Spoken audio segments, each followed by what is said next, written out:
Hello, in this session, we will cover the content of the Student Project Handbook, and we will run through the specific parts and the key parts of the handbook, of course, without going into much detail, because you can also take some time to go through the document. So this is a project handbook for the School of Business as well as School of Marketing and Management, prepared by the project managers, Dr. Juginder Singh and Dr. Behrang.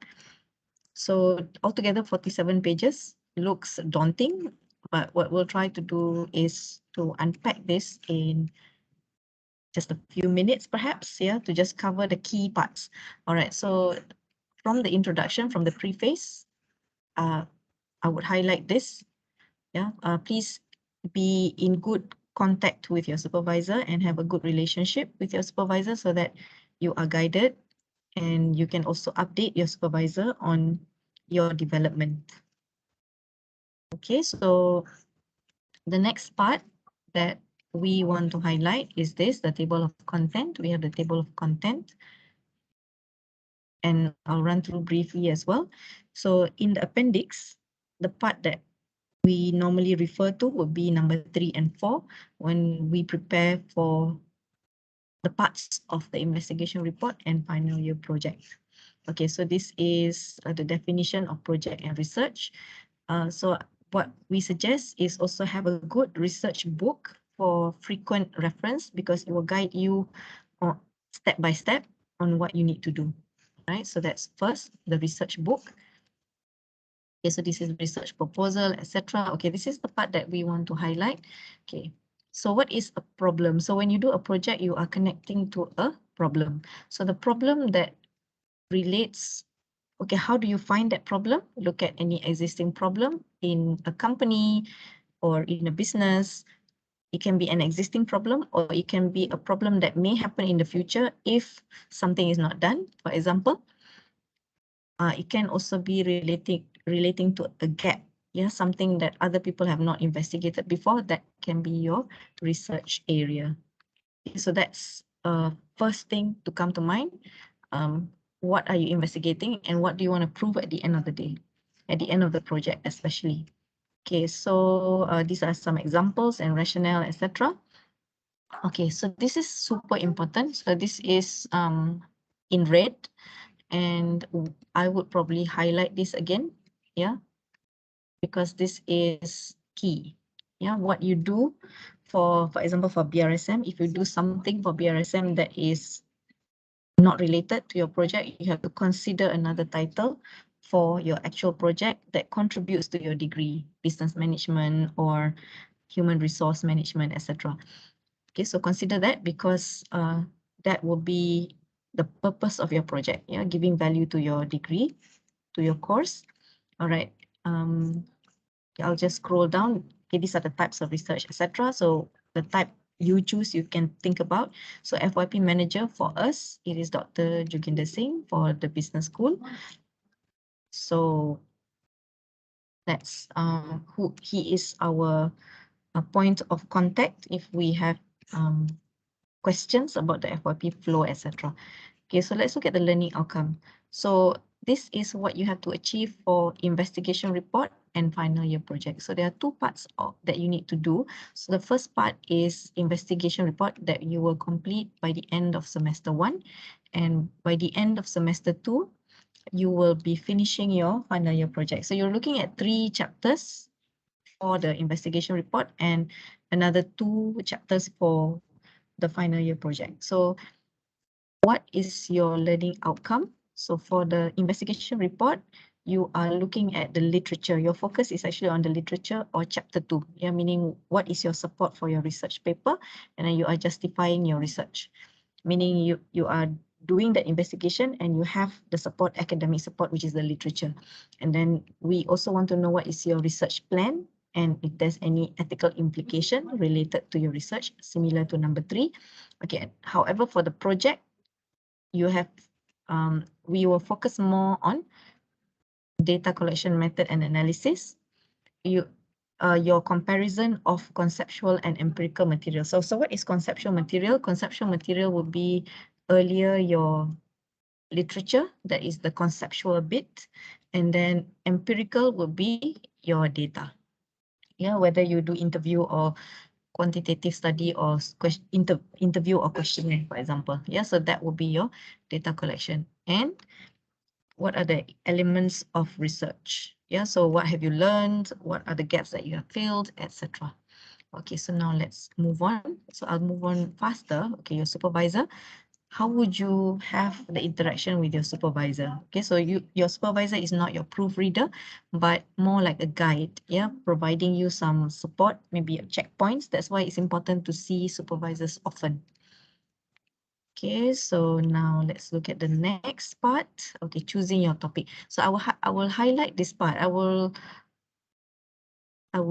suggest that you refer to this when you design your title, because this is actually a very good and interesting context where you actually have the key parts of the title. So please do this when you are thinking about your title or the topic of interest. This is very useful in my personal view. Okay, and then so if there's no focus, then the title looks lost in that sense.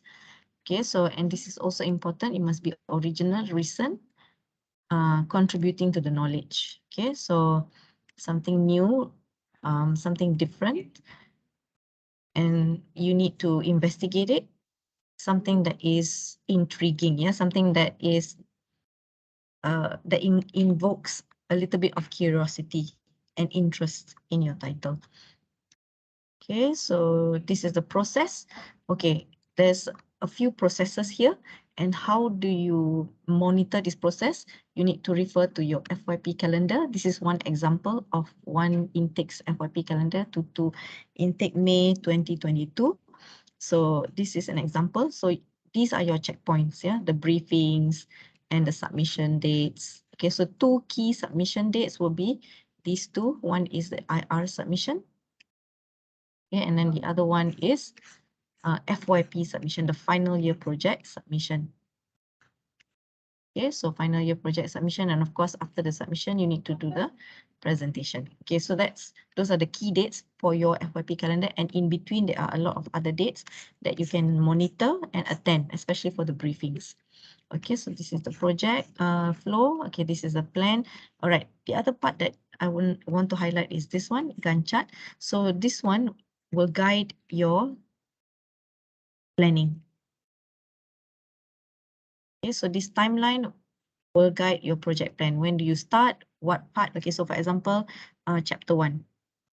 Okay, let's say this is chapter 1 or chapter 2, chapter 3, data collection, and so on. Okay.